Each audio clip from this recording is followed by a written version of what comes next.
Well, we are on Job 28, 29, and 30 today. We're more than halfway through. We're almost done with the book of Job. We should be done with the book of Job by the end of the week. So we are making some progress for sure. And then when we're done, we're heading back to Genesis because remember, we are reading chronologically. So Job chapter 28. Surely this is Job's discourse on wisdom. Surely there is a mine for silver and a place where gold is refined. Iron is taken from the earth and copper is smelt for one. Man puts an end to darkness and searches every recess for ore in the darkness and the shadow of death. He breaks open a shaft away from people in places forgotten by feet. They hang far away from men. They swing to and fro.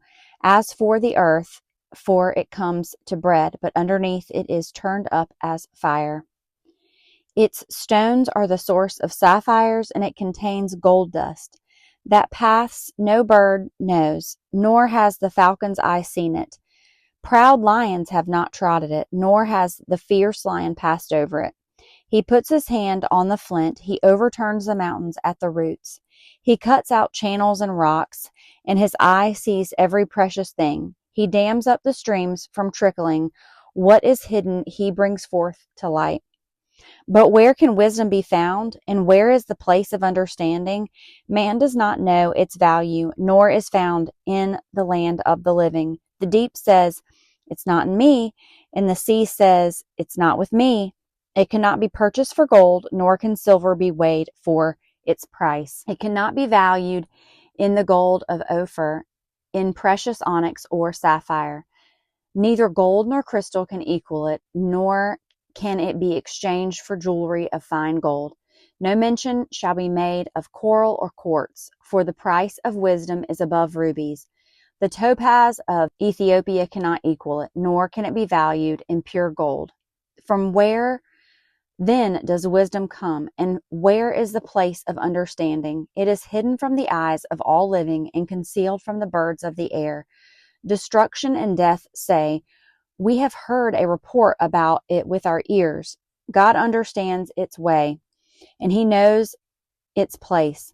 For he looks to the ends of the earth and sees under the whole heavens, to establish a weight for the wind and apportion the waters by measure. When he made a law for rain and a path for the thunderbolt, then he saw wisdom and declared it. He prepared it indeed. He searched it out, and to man he said, "Behold, the fear of the Lord, that is wisdom, and to depart from evil is understanding." Chapter 29. I better hurry, I'm losing sunlight. Job's summary defense.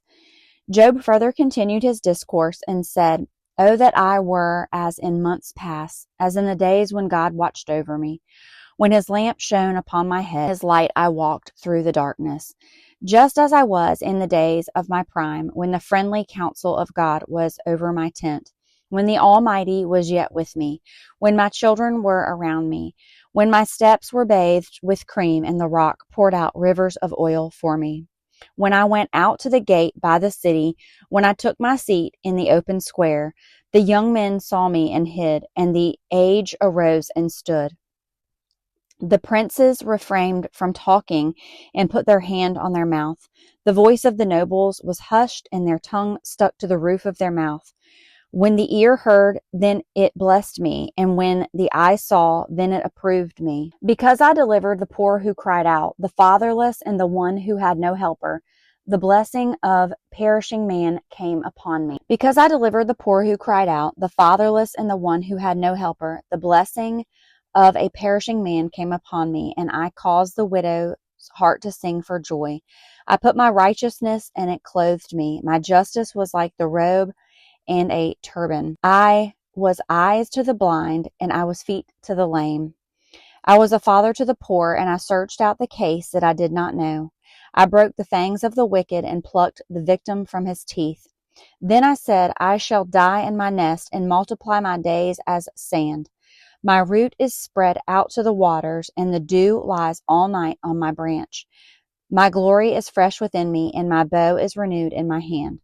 Men listened to me and waited and kept silence for my counsel.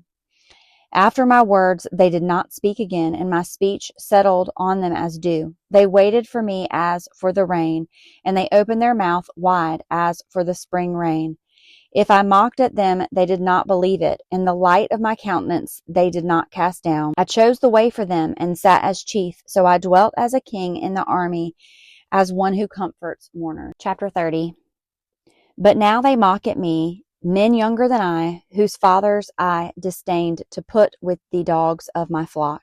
Indeed, what profit is the strength of their hands to me? Their vigor has perished. They are not from want and famine, fleeting late to the wilderness, desolate and waste, who pluck mallow by the bushes and broom tree roots for their food. They were driven out from among men.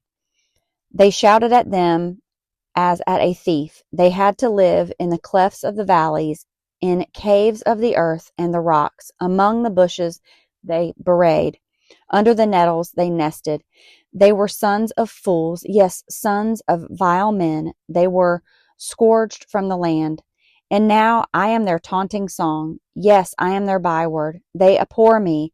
They keep far from me. They do not hesitate to spit in my face. Because he has loosed my bowstring and afflicted me, they have cast off restraints before me. At my right hand rabble arises. They push away at my feet, and they raise against me their ways of destruction. They break up my paths. They promote my calamity.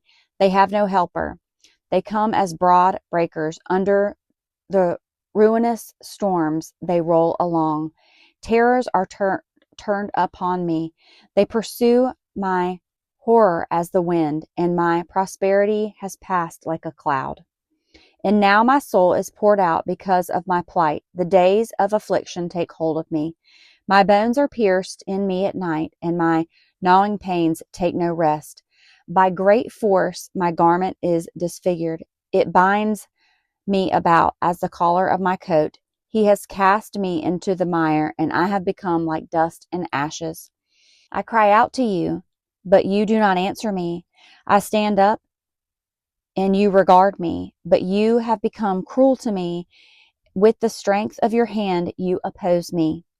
You lift me up to the wind and cause me to ride on it. You spoil my success, for I know that you will bring me to death and to the house appointed for all living. Surely he would not stretch out his hand against a heap of ruins, if they cry out when he destroys it. Have I not wept for him who was in trouble? Has not my soul grieved for the poor? And when I looked for good, evil came to me. And when I waited for light, then came darkness. My heart is in turmoil and cannot rest. Days of my affliction confront me. I go about mourning, but not in the sun. I stand up in the assembly and cry out for help. I am a brother of jackals and my companion of ostriches. My skin grows black and fails me. My bones burn with fever. My heart is turned into mourning, and my flute to the voice of those who weep. Thinking about what Job was saying in the 3 chapters, because of his wealth and his status and probably his looks. And I don't necessarily mean he was handsome, but he looked nice on the outside. You know, he probably had nice clothes. I mean, he had a lot of money. He had a lot of material things. And people admired him and they looked to him. They listened to what he said, right? He had so much wisdom. Now, we know from the beginning of Job that he was a man of righteousness and he was a man of integrity. So I have no doubt that people listened to him, not only because of his wealth and his status, but also because God looked at him as a man of integrity and righteousness. So people probably did too. But just like that, he lost everything, and the people's respect turned on him, and they wanted nothing to do with him. And I think it is so important, for myself included, that we remember that just as quickly as people can build you up and love on you and think that you're amazing and you do such great things and you're beautiful, you're wonderful, all of those things, man, something can be just ripped out from underneath you and people can turn on you on a dime. And it just goes to show that our hope, our value, the way that we look at ourselves, the way that we see ourselves, we should never be too prideful and too arrogant and too surety of ourselves. But everything that we look to, everything that we place our hope in is from the Lord, should come from the Lord.